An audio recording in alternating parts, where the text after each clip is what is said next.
one thing you wish you never heard from Thoraya? One thing I wish I never heard, bro, was my ex-girl telling me she was going to Miami. At that moment, I should have known it was over. It was GG's.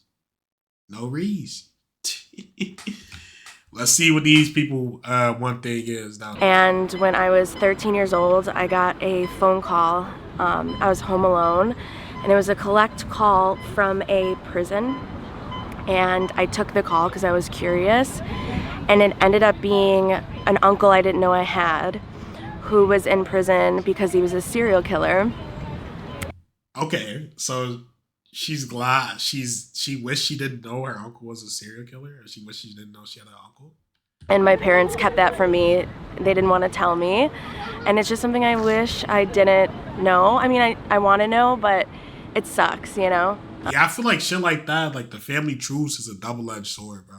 I was like, my mind was blown away. And yeah, it's like a taint on our family name, and it's sad, but yeah. No, but you're right, it's not me or my dad, so. And I know he struggled a lot when that happened to him, because he was 18 and his brother was 19, so they were only a year apart. It's crazy how, like, such small changes and, like, differences in people can lead to such drastic paths in life. Like, I mean, obviously we don't know her dad. Her dad could be a fucking psycho. But I'm assuming, right, he's just a normal, good dude. We'll give him that benefit. But her fucking uncle was a psychotic killer. Like, the mind is so interesting. What led to that, you know?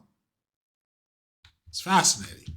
So it was hard on him. Like, he lost all his friends, and like the community like went all against my family, of course, you know, like the murderer's family. He was never the same. We all got family dirty laundry. Let me know how old y'all was when y'all really started hearing the family dirty laundry, bro. For me, it was about like ninth grade, bro. Ninth grade, they started leaking everything, bro. They let me know all the tea. I was like, damn, I can't look at these niggas the same.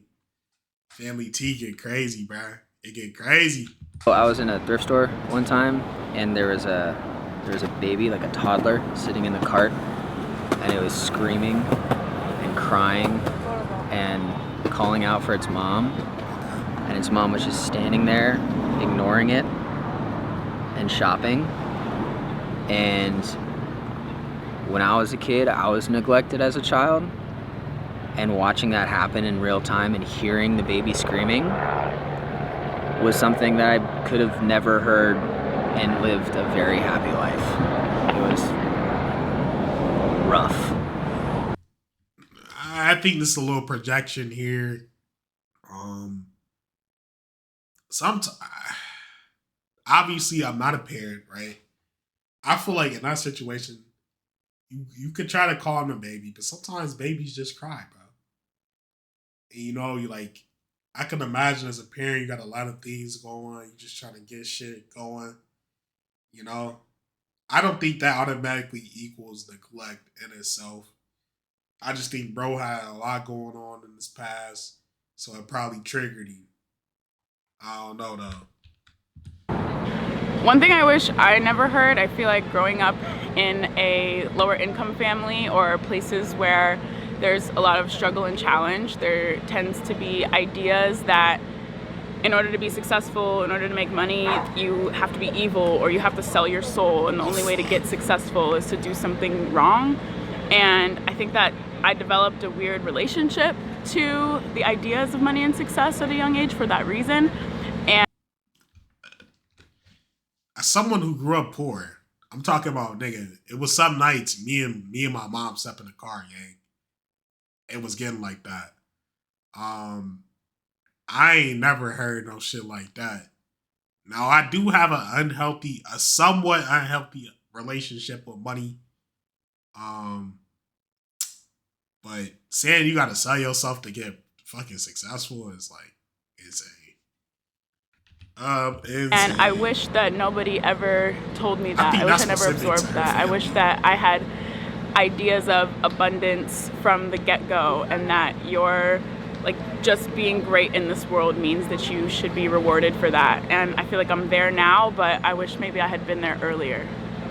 For anyone who's not there, just recognizing that there is abundance in this world and being great at things, solving problems, being good to people, whatever it is that is unique, special, valuable about you deserves success and can be your path. You don't have to do anything bad to make that happen. What's one thing you wish you never heard? True. Probably that I'm a crack baby, because like nobody wants to know. How old were you when you heard that? Like 7 or 8. Did you even know like what it meant? Like I understood that it was a bad thing. I don't think I fully understood like the depth of how far like drug addiction goes and like everything negative connotated with that, but I knew that it wasn't like a positive thing. Knowing from a young age that like I came from a bad person who had that type of background really helped me to know that that's not what I wanted for myself. And I feel like that's usually the case with like children of addicts. They choose to go a separate route rather than like watch their lives go in the ruins like someone they loved prior, you know? Man, it's tough, bro. She said loved prior, like loved past tense. I have to imagine that's a hard life, bro. Dealing with an addict mom. I do have a family member who is an addict, and that nigga definitely do have kids. And it's definitely tough, bro. You gotta have, your heart bleeds for the children of addicts, bro. Children don't deserve that shit, bro. It's fucked up, but that's just how life is, I guess. Racism and colored, all that. Never wish I learned that. Never heard that. I wish I never heard that in my life. Do you remember Nigga, it's okay. I guess he wish it just didn't exist in general, but nigga, I guess it's good to learn about that shit early so you don't get fucking blindsided like as an adult. the first time you kind of like understood what it was or like Yes, heard it? for sure. Yeah. It's deep. But yes, I remember my dad's white, my mom's black. This nigga got an identity crisis. So it's a rare breed. So there's a lot of black dads, and there's a lot of, mostly black dads, and then white moms. But then like my dad's white, and my mom's black. Yeah, I definitely say the prior is common, bro. So I went through both. So, but I guess that's it, no. Especially too, like, dare I say it's tougher, like, with that combination, because nigga, you get your swag from your dad, like, as much as you want to admit it, you definitely get your swag from your dad, so I could see why he'd probably get cooked, bro, because like this nigga looked like a black man and he got white boy swag. Respectfully though, like, and there's nothing wrong with that. But I could definitely see niggas treating him away because he don't act a certain way, bro. If that makes sense. So you gotta feel for the kid. Gotta feel for that the pipes in LA are full of chemicals, including forever chemicals, and they're full of lead. And yeah, I just wish I never learned that because we use water for everything. And it's painful to know that our city doesn't care for our water. Nigga, I say it's a bad one because you will want to know about shit like that so you could go for alternatives. Source. Yeah, I wish I didn't know that right now. So you genuinely wish like you could just be oblivious to it? I guess it's just, there's reality. I think some of these people are like misconstruing, I wish this wasn't a thing, or I wish I just never heard this. Like, the first lady, she was like, yo, I wish I didn't know my uncle was a serial killer. And then this lady is like, I wish I'd never heard that fucking we have chemicals in our pipes, or I wish I didn't know about racism. Like, it's still there. You're just fucking blind to it. I feel like you shouldn't want to be blind to shit. You should want to know about stuff. Now my uncle's a murderer in prison, I could see not wanting to know that. But like, actual issues and, you should want to know about, bro. Be informed. That you wish not to know because we can't do much about it, not right now. And because you know for a fact that there's very vulnerable communities that will not be taken care of for, and that you need to talk to them, see them every day, like your neighbors, your old neighbors, or immigrants, or from very, very low income communities who are like getting sick and stuff, and you're like, oh, it's probably the water.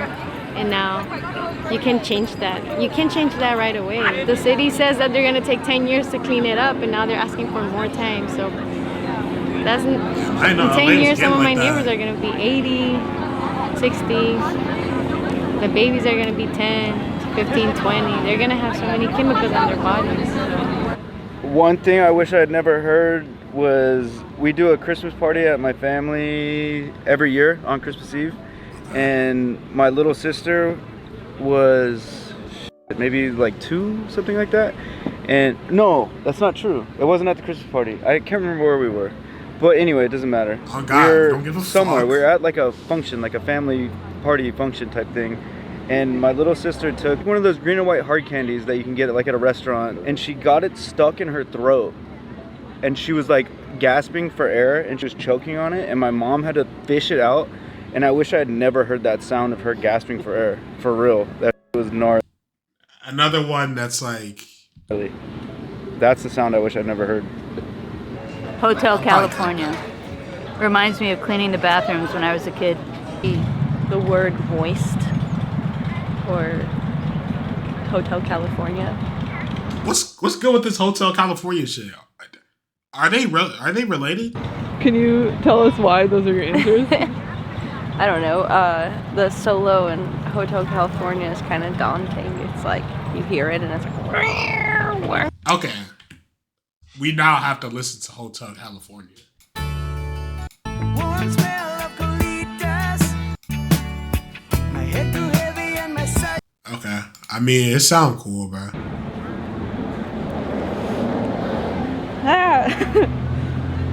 Okay. You can tell this one finna get deep. This one finna get deep. Buckle in. Buckle in. Background. There was some guy I fell in love with. Oh, shit. When I was like 19. She's either 22 or 35. I can't tell, buddy. My love language is like giving and making stuff for people. So I would just like constantly do that kind of stuff for this guy. This guy sucked. He was totally a taker, if that makes sense. So I made him a birthday cake. She said he just didn't give shit back. Bro, that might not be some people's love language though. Like some people don't. I'm not a gift giver. You feel me? Like like giving a gift doesn't signify I like this person or oh I love this person. I like to show my love differently. So I don't think this nigga's automatically bad because he didn't want to give her gifts. Like, at that point, wouldn't it be worse to just give her sympathy gifts just because she gave you shit? Like, you know? It took me like about a week or something, at least four days worth of baking this cake. You know, making cakes is like, you got to start with the bread and then you start with filling and creams, and bakers would get it. So after like hours and hours and hours and days of just like staying up and making this cake, and the day comes and I'm presenting this cake in front of him and his friends and his family, and he told me that it was the worst birthday he's ever had and the worst cake he's ever had, and that Okay. He's an ass. He's an asshole. He's an asshole. That shit crazy. That's fucked up. He ain't love that girl. He ain't love that girl. He ain't love that girl, bro. ruined his birthday pretty much for serving a gluten-free, vegan, matcha vanilla cake. Which sounds good, but like it was kind of crappy. But having to hear that, yeah, saying that is crazy. Sucked. He ain't love that girl. It kind of felt like, what did it feel like? It felt like somebody grabbed my heart and like squashed it and then spit on it and then threw it away, and then somebody else picked it up and squashed it and threw it away, and then like it just felt terrible. But I don't know, I kind of am glad I heard it. I don't know, when it comes to relationships, something like that happening, It's an I feel like could really build your character. You know, one day you're like this small, vulnerable person who allows that kind of stuff to get in their head. And then once you hear it enough times, you're so fed up with it that you sprout. You become someone who doesn't tolerate that shit anymore. So I guess I'm kind of glad I did hear that my cake was because now I'm a pastry chef and I can make all these vegan cakes from scratch. Okay, you shitting on him. That guy. Word, fuck him. Fuck him. Hey, bruh. This is a great video. Very insightful, man. Very deep and thoughtful.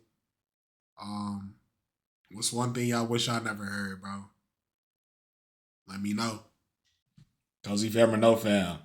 Love y'all boys eternally, man. Peace.